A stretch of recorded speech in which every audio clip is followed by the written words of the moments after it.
Hello guys, ज्ञान की बात चैनल पे आपका बहुत बहुत स्वागत है। आज हम लोग पढ़ने वाले क्लास 11th का केमिस्ट्री का पहला चैप्टर, जिसका नाम है some basic concepts of chemistry. तो केमिस्ट्री क्या होता है पहले हम लोग जान लेते हैं। The branch of science that studies the preparation, properties, structure and reaction of material substances is called chemistry. ये तो कुछ काम की चीज़ नहीं है, बस आपको जानकारी के लिए दिया हुआ है। अब आते हैं हम लोग मेन मुद्दा, जो है हमारा बेसिक कॉन्सेप्ट ऑफ केमिस्ट्री, जो मोल कॉन्सेप्ट है एक्चुअली में। तो मोल कॉन्सेप्ट को स्टार्ट करने से पहले हम लोग जान लेते हैं कि एटॉमिक मास यूनिट होता क्या है। देखो, 1/12 the mass of carbon 12 atom. ये कार्बन 12 क्या होता है? देखो, कार्बन का 3 आइसोटॉप होता है जिसका मास होता है 12, 13, 14। ठीक है, कार्बन 12, ठीक है, जिसमें 12 मास होता है, वो आइसोटॉप का एक एटम का मास का 1/12 कहलाता है एटॉमिक मास यूनिट। इसी से हम लोग डिफाइन करते हैं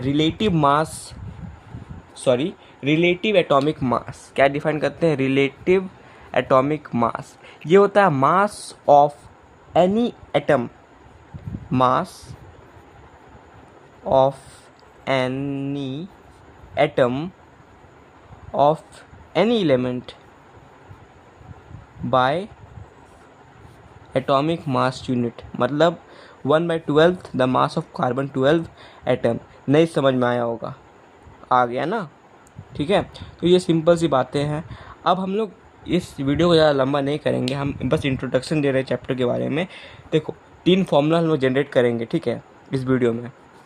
पहला फार्मूला है number of mole is equal to number of molecule by 6.22 into 10⁻23। ठीक है, एक और फॉर्मूला है number of mole is equal to given mass by molar मास।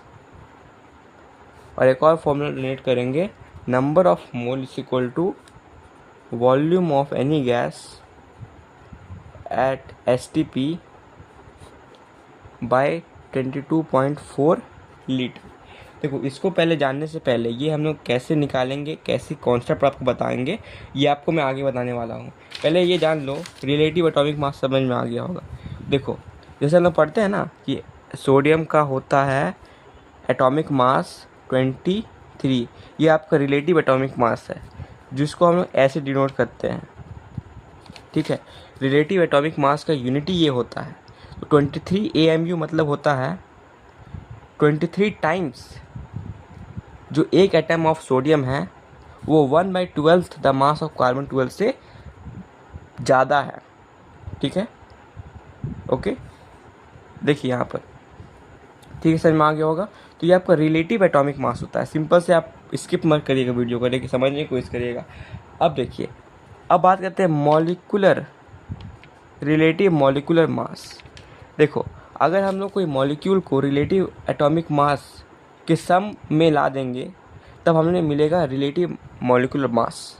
ठीक है, लाइक ग्लूकोज का देखो 12 इंटू 6, 12 आपका क्या हो गया? Relative atomic mass of carbon into 6 plus 1 into 12 plus 16 into 6। इस तरह से हम रिलेटिव मॉलिक्यूलर मास निकाल लेते हैं। काफ़ी इंपॉर्टेंट है ये। ठीक है, अब आते हैं इसके बाद मेजरली आपका 80 यहाँ पर AMU आ जाएगा, 180 AMU आपका आ जाएगा। अब देखो, अब मेन मुद्दे पे आते हैं हम लोग। देखो, कॉन्सेप्ट समझ जाओगे तो आपको न्यूमेरिकल आराम से बन जाएगा। देखो, एक मोल बेसिकली होता क्या है? एक मोल मतलब होता है, अगर हम लोग एटम्स के रेस्पेक्ट में कहें,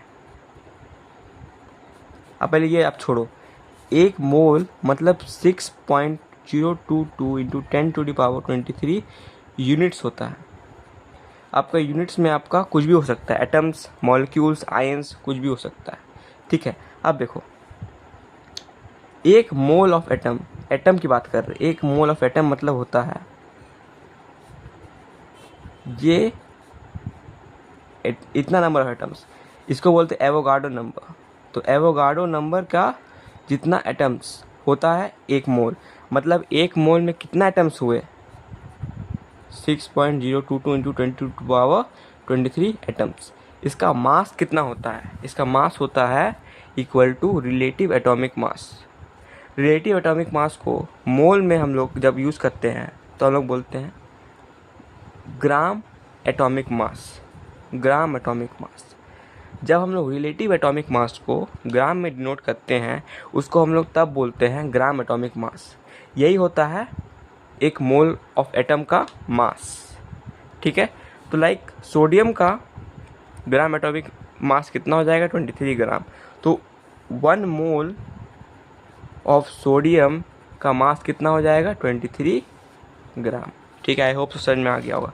अब मॉलिक्यूल्स के रेस्पेक्ट में कहते हैं, अब मॉलिक्यूल्स के रेस्पेक्ट में 1 mole of molecules, 1 mole of molecules आपका 6.022 इंटू 10⁻23 मॉलिक्यूल्स होता है और इसका मास होता है ग्राम मॉलिक्यूलर मास के बराबर।